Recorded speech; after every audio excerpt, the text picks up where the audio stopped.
Praise the lord. యేసు రక్తమే జయము. మన రక్షకుడు మన విమోచకుడైన యేసుక్రీస్తు పరిశుద్ధ నామములో అందరికీ వందనాలు. చిన్న ప్రార్థన ద్వారా ఈ ఉదయకాల వాక్యదానం చేసుకుందాము. పరిశుద్ధుడ మహాగండమైన దేవ యేసయ్య, సర్వాధికారి నాయన, మీకే వేలది వందనము కృతజ్ఞత స్తుతి స్తోత్రం చెల్లించుకుంటున్నాను.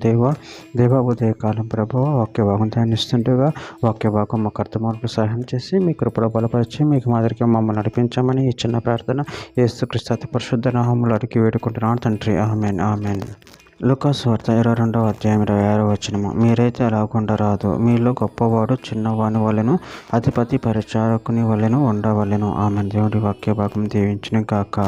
ప్రభునందు ప్రియులరా, మనము ఇక్కడ వాక్య భాగంలో గమనించినట్లయితే మీరైతే అలాగుండరాదు, మీలో గొప్పవాడు చిన్నవాని వలన, అధిపతి పరిచారకుని వలెను ఉండవలెను. అదేవిధంగా వాక్య భాగంలో గమనించినట్లయితే లూకాసు వార్త 9వ అధ్యాయం 48వ వచనం. ఈ చిన్న బిడ్డను నా పేరిట చేర్చుకున్నవాడు నన్ను చేర్చుకొనును, నన్ను చేర్చుకున్నవాడు నన్ను పంపిన వానిని చేర్చుకొనును. మీ అందరిలో ఎవడు అత్యల్పుడై ఉండనో వాడే గొప్పవాడని వారితో చెప్పిన. రోమిలికి రాసిన పత్రిక 12వ అధ్యాయం 2వ వచనంలో, మీరు ఈ లోక మర్యాదను అనుసరింపక ఉత్తమమును అనుకూలమును సంపూర్ణమునై ఉన్న దేవుని చిత్తం మీద పరీక్షించి తెలుసుకున్నట్లు మీ మనసు మారి నూతన మొగట వలన రూపాంతరం పొందడి. మత్తయి సువార్త 18వ అధ్యాయం 3-5 వచనాలు. మీరు మార్పు నుండి బిడ్డలు వంటి వారైతేనే కానీ పరలోక రాజ్యంలో ప్రవేశింపరని మీతో నిశ్చయముగా చెప్పుచున్నాను. కాగా ఈ బిడ్డల వలె తను తగ్గించుకుని వాడేవాడు వాడే పరలోక రాజ్యంలో గొప్పవాడు. మరియు ఇలాంటి యొక్క బిడ్డను నా పేరిట చేర్చుకునేవాడు నన్ను చేర్చుకొనును.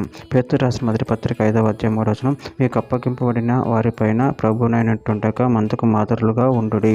మత్తయి సువార్త 20వ అధ్యాయం 27వ వచనం. మీలో ఎవడు ముఖ్యుడై ఉండకూడనో వాడు మీ దాసుడై ఉండవలెను. మత్తయి సువార్త 23వ అధ్యాయం 12వ వచనం. మీరైతే బోధకులు అని పిలువబడద్దు, ఒక్కడే మీ బోధకుడు. మీరందరూ సహోదరులు. మరియు భూమి మీద ఎవరికైనా తండ్రి అని పేరు పెట్టవద్దు, ఒక్కడే మీ తండ్రి, ఆయన పరలోకమందున్నాడు. మరియు మీరు గురువులని పిలువబడద్దు, క్రీస్తు ఒక్కడే మీ గురువు. మీలో అందరికంటూ గొప్పవాడు మీకు పరిచారకుడై ఉండవలెను. తను హెచ్చించుకున్నవాడు తగ్గింపబడును, తను తగ్గించుకున్నవాడు హెచ్చింపబడును.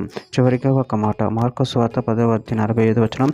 మనుష్య కుమారుడు పరిచారం చేయించుకున్నట్టుకు రాలేదు కానీ పరిచారం చేయుటకును అనేకులకు ప్రతిగా విమోచన ఖైదీనంగా తన ప్రాణమును ఇచ్చుటకును వచ్చిన నేను. ఆమెన్. దేవుడి వాక్య భాగం దీవించిన గాక. చిన్న ప్రార్థన చేసుకుందాము.